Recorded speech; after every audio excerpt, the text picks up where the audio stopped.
मित्रों, इतिहास के सबसे बड़े युद्ध महाभारत के बारे में तो आपने सुना ही होगा, जिसमें पांडवों और कौरवों के बीच धर्म और अधर्म को लेकर चल रहे इस युद्ध का परिणाम काफी भयानक हुआ था। भले ही इस युद्ध में पांडव जीत गए थे, लेकिन युद्ध के बाद उनकी दुनिया बदल चुकी थी। 18 दिनों तक चले इस युद्ध में कई योद्धाओं ने भाग लेकर अपने प्राणों का बलिदान दिया था। ऐसे में क्या आपने कभी ये जानने की कोशिश की है कि उन योद्धाओं के बलिदान के बाद उनकी पत्नियां जब विधवा हो गई तो उन विधवाओं का क्या हुआ? क्या उन सभी विधवाओं ने अपने प्राण त्याग दिए या फिर उनके साथ कुछ और ही हुआ? अगर आप भी इन सभी सवालों का जवाब जानना चाहते हैं तो बने रहें हमारे साथ वीडियो के एंड तक। नमस्कार मित्रों, स्वागत है आपका आज के इस नए वीडियो पर एक बार फिर। मित्रों, महाभारत ग्रंथ में आश्रम वासी पर्व के 33वें अध्याय में कुरुक्षेत्र के मैदान में वीर गति को प्राप्त सैनिकों के विधवाओं के बारे में जानकारी मिलती है, जिसके मुताबिक महाभारत युद्ध के बाद पांडवों को हस्तिनापुर का राज्य मिल गया था। पांडव पुत्र युधिष्ठिर का हस्तिनापुर के नरेश के रूप में राज्य अभिषेक किया गया। अन्य भाइयों को भी हस्तिनापुर राज्य के अलग अलग महत्वपूर्ण जिम्मेदारियां सौंप दी गई। युधिष्ठिर के बाद भीम को हस्तिनापुर का उत्तराधिकारी भी घोषित किया गया। प्रजा भी इनके शासन में काफी खुश रहने लगी। पांचों पांडव अपने जिम्मेदारियों को निभाने के साथ साथ ज्येष्ठ पिता धृतराष्ट्र, अपनी बड़ी मां गांधारी और अपनी माता कुंती की सच्चे मन से सेवा किया करते थे। पांडवों की सेवा से धृतराष्ट्र और गांधारी समय के साथ अपने पुत्रों के शोक से बाहर आ गए और इसी तरह 15 साल का समय बीत गया।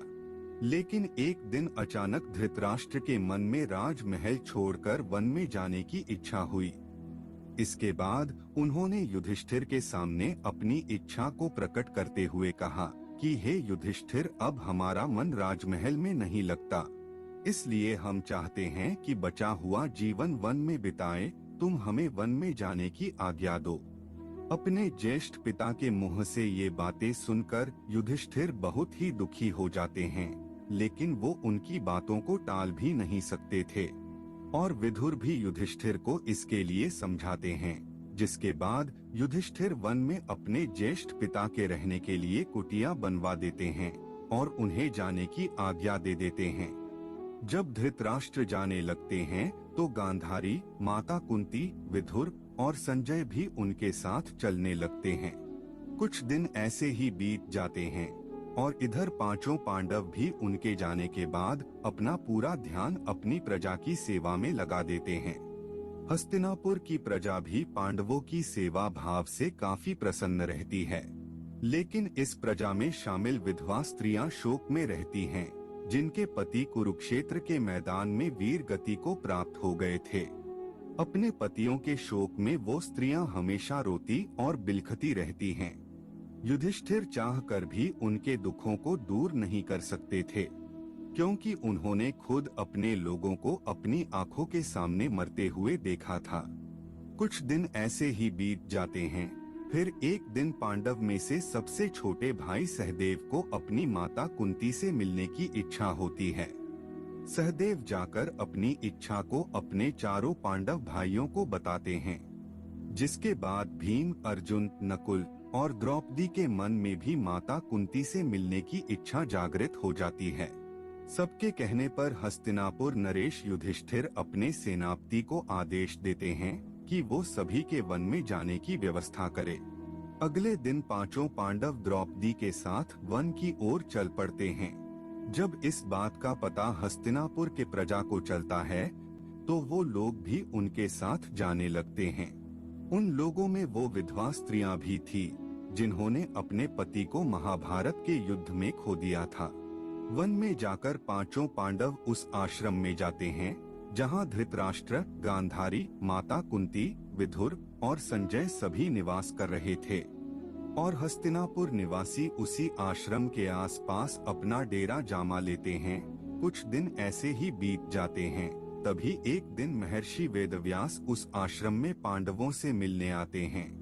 पांडवों से मिलने के बाद जब वो आश्रम से बाहर निकलते हैं तो उनकी नजर हस्तिनापुर के उन विधवाओं के ऊपर पड़ती है जो अपने पति के शोक में विलाप कर रही होती हैं। महर्षि वेदव्यास हस्तिनापुर के अन्य निवासियों पे भी गौर करते हैं। युद्ध में मारे गए अपने परिजनों के शोक में वो डूबे हुए होते हैं।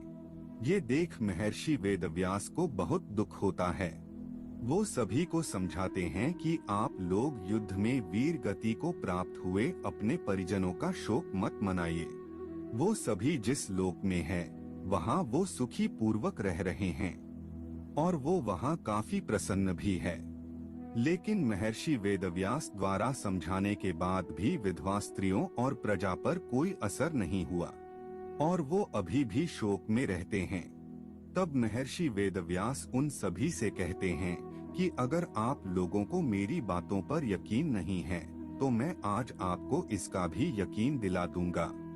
आज रात को मैं आप सभी को अपने परिजनों से मिलवाऊंगा। महर्षि के मुंह से ये बात सुनकर पांडव सहित हस्तिनापुर के प्रजा के चेहरे पर एक तेज आ जाता है और वो सभी अपने परिजनों से मिलने के लिए बहुत ही ज्यादा उत्साहित हो जाते हैं। जिस आश्रम में वो रहते थे उस आश्रम के पास गंगा नदी का तट था। जैसा कि महर्षि वेदव्यास ने कहा था, शाम के समय सूर्यास्त होने से पहले सभी लोग गंगा नदी के तट पर अपने परिजनों से मिलने पहुंच जाते हैं।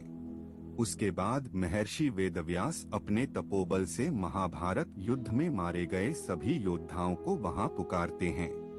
महर्षि वेदव्यास के तपोबल से सभी योद्धा एक एक करके गंगा नदी से बाहर निकलते हैं और अपने मृत परिजनों को एक बार फिर से अपने सामने देखकर पांडव सहित हस्तिनापुर के सभी निवासी बहुत प्रसन्न हो जाते हैं। सभी अपने परिजनों से मिलते हैं, उनसे बातें करते हैं और उनके साथ थोड़ा समय बिताते हैं, जिसके बाद उन्हें इस बात पर यकीन हो जाता है कि उनके परिजन इस लोक से मुक्ति पाकर अपने अपने लोकों में खुश हैं। ये बात जानने के बाद सभी के मन में अपने परिजनों को लेकर जो शोक था वो समाप्त हो जाता है। कुछ समय बीतने के बाद युद्ध में मारे गए सभी योद्धा एक एक करके गंगा जल में डुबकी लगाकर अपने अपने लोक चले जाते हैं। उनके वापस जाने पर जो विधवा स्त्रियां रहती है वो वापस से दुखी हो जाती हैं। ये देख महर्षि वेदव्यास विधवा स्त्रियों से कहते हैं कि जो स्त्रियां अभी भी दुखी हैं और अपने पति के साथ उस लोक में जाना चाहती हैं, वो गंगा के इस पवित्र जल में डुबकी लगाकर अपना जीवन त्यागने के बाद जा सकती हैं। महर्षि के मुंह से ये बातें सुनकर सारे विधवा स्त्रियां तुरंत गंगा के जल में डुबकी लगा देती हैं और अपने जीवन का त्याग करके अपने अपने पति के लोक में चली जाती हैं। मित्रों, महाभारत के घटना अपने आप में हैरान कर देने वाली एक अद्भुत घटना है। चचेरे भाइयों के बीच हुए महाभारत रूपी इस भयंकर युद्ध के लिए बहुत से लोग द्रौपदी को दोष देते हैं तो कुछ कौरवों के अहंकार और लालच को इस युद्ध की वजह मानते हैं। वहीं कुछ ऐसे भी हैं जिनका कहना है कि शकुनी की वजह से महाभारत के इस युद्ध के पृष्ठभूमि का निर्माण हुआ।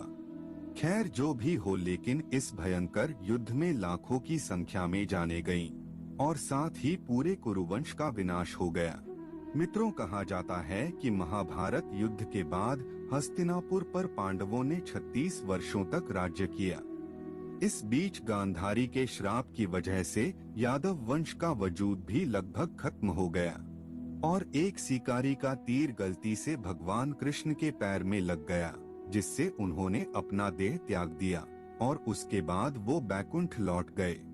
कहा जाता है कि भगवान कृष्ण के बैकुंठ लौटने के बाद ऋषि वेदव्यास आकर अर्जुन को इस बात की सूचना देते हैं और बताते हैं कि उनके और उनके भाइयों के जीवन का उद्देश्य भी अब पूरा हो गया है।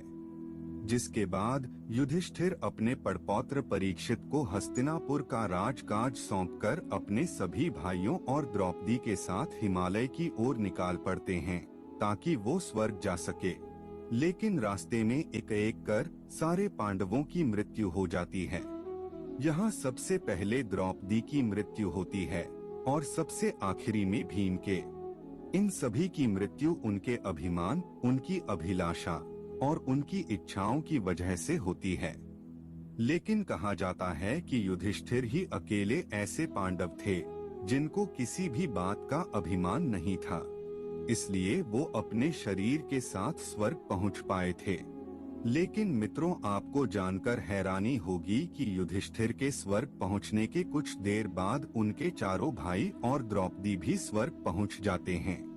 दरअसल जब युधिष्ठिर स्वर्ग के दरवाजे पर पहुंचते हैं तो उन्हें वहां पर देवराज इंद्र मिलते हैं। देवराज इंद्र को अपने सामने देखकर युधिष्ठिर ने उनसे कहा कि मेरे चारों भाई और द्रौपदी यात्रा के बीच में ही गिरकर अपने प्राण गंवा बैठे हैं, कृपा करके उन्हें भी अपने साथ ले आइए। इसके बाद इंद्र ने युधिष्ठिर को बताया कि उनके भाई और द्रौपदी पहले ही शरीर छोड़कर स्वर्ग पहुंच गए हैं, लेकिन सिर्फ युधिष्ठिर को अपने शरीर के साथ ही स्वर्ग जाने का मौका मिला है। दरअसल मित्रों, ऐसा करने के पीछे भी एक वजह थी। जब महाभारत का युद्ध चल रहा था और द्रोणाचार्य पांडवों और उनके सेना पर भारी पड़ रहे थे, तब युधिष्ठिर ने उनके बेटे अश्वत्थामा की मौत की झूठी खबर दी थी, जिससे द्रोणाचार्य ने हथियार डाल दिए थे और मौका पाते ही पांडवों के तरफ से लड़ रहे द्रौपदी के भाई धृष्टद्युम्न ने द्रोणाचार्य का वध कर दिया था। इस वजह से उन्हें अपने भाइयों और द्रौपदी से अलग होकर स्वर्ग प्राप्त हुआ और इसी वजह से देवराज इंद्र ने उन्हें एक देवदूत के साथ कुछ देर के लिए नर्क में भी भेजा था, जहां उन्हें न केवल समय बिताना पड़ा था बल्कि वहां उन्हें बाकी पांडव भाई कर्ण, अर्जुन, नकुल, सहदेव, भीम और द्रौपदी के रोने को आवाजें भी आ रही थी। तो मित्रों, ये है महाभारत के बारे में कुछ रोचक जानकारी।